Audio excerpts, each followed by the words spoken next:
Usi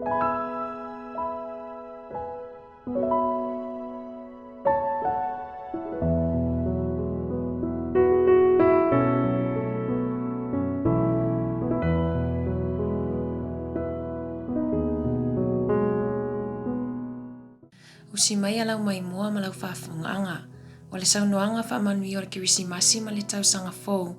Mai le sunga whaifi autoina i a Reverend a ufanga whaafia ma walai vau. O le pūlenga Wellingtone i Mātū, le pūlenga New Zealand i Sauti. O le whaafeanga inga foi a le ekalesia e whakasai Cannons Creek i Porua nei. O te whatalo whatu sa moa ma lau whaafonga nei vaenga o le asu. Ma lor so I manuia e le tausinga alofa alo tātou matai. O leo lo tātou tā pena iai le nei vai tau le etiveni. Ia wa whamalo le folau nei tausanga tali mawai atu.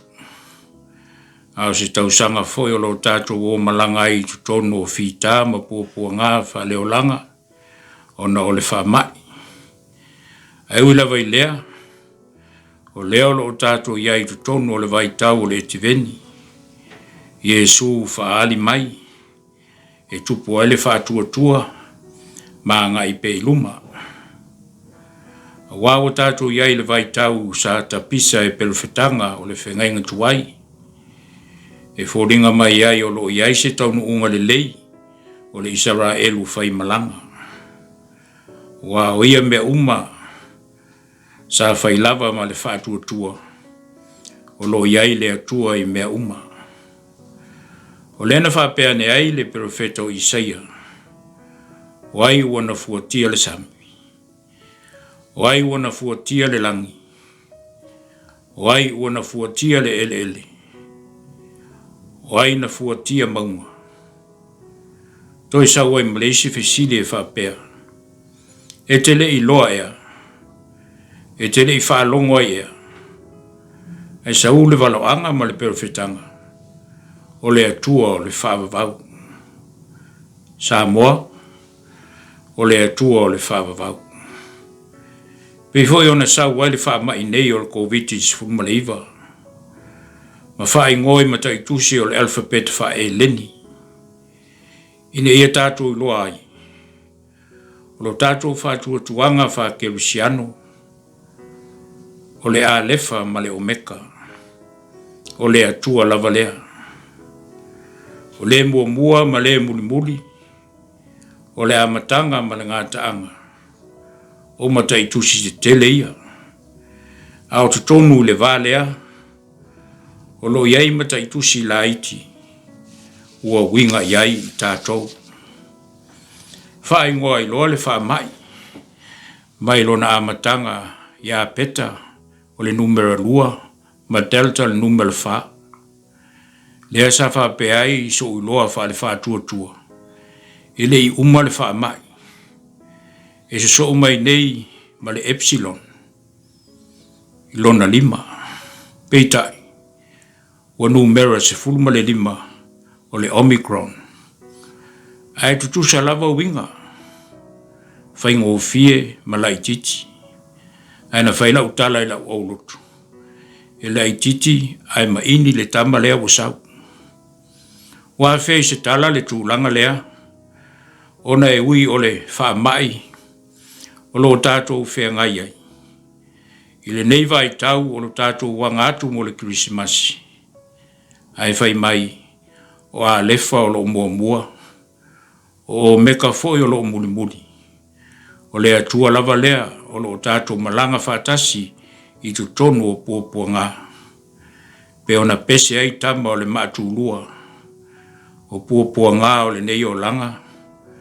O se mea e whatau wa. Pe a whai e te talia o lana wha o le tanga. Ia vele nāma vai fufo. Ia nganga matino. O le a vave ai o na e malolo. Le lase I tuu I eise tiu. Ia no o pese e le whapea. O pua ngā o le nei o langa. Wa o se mea e whatau wa. pe a whai e te talia o lana whaola tanga. A vea lena mawai fofo, ianga ngā matino, o le awa veai ona e malolo. Samoa. O tātou iai nei le vai tau o le tiveni, mai tu tonu o pōpuanga. A le taimi tonu lava le nei, e ilo aile tu ai ngā whātua tua, o lo tātou iai nei. Po se whātua tua e alupe i luma, po se whātua tua e vawe liusua vai, pe a o mai whaingatā. Aina whai mai lava le, pero whetanga. Nā te avatu le malosi e o vai vai. A oe o le aise malosi. Nā te whātupu tele i aile malosi.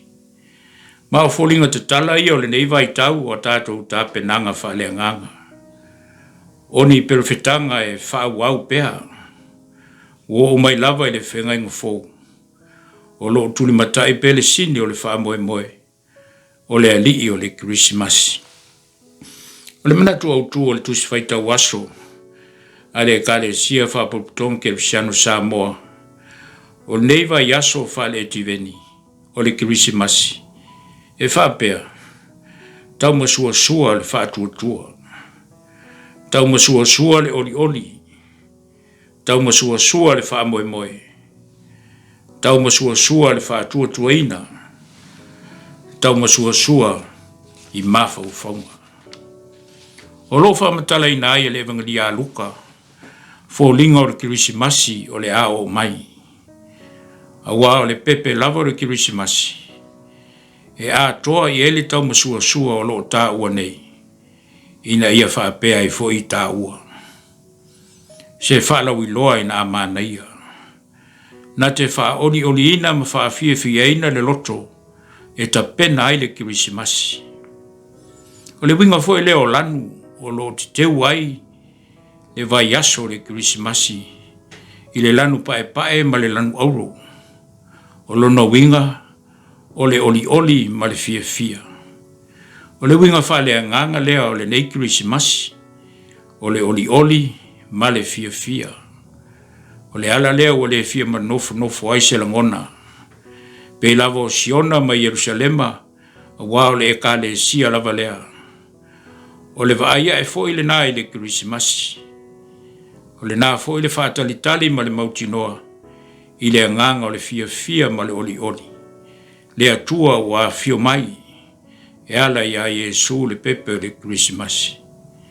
O lea o te whamanuia atua i le Krismasi, i lo o tō mamalu Samoa, i Wellington e nei, mai tu e fia o Aotearoa, ma tafo le lalulangi, o lo maua mai e si ufonga o le laumua.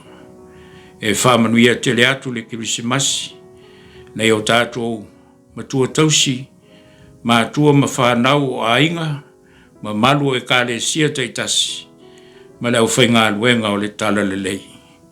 E tātou mo o whātasi le oli oli, ma le fia fia o le Krismasi mai tutonu o puapuanga o le neivai tau o le whamai.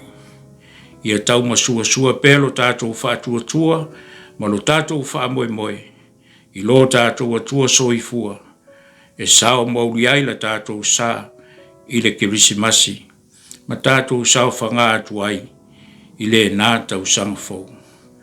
Ma ia tau nei, au whanga whawhia, ma wale vau o whaifi auto ino le pūlenga, Wellington e mātū, o le matanga aluenga foi, a le laumua o Aotearoa, o te whapea atu ai, ia manuia tele le Krismasi ma le tau sangfou. So i fua, ono Yesu le li o le Krismasi.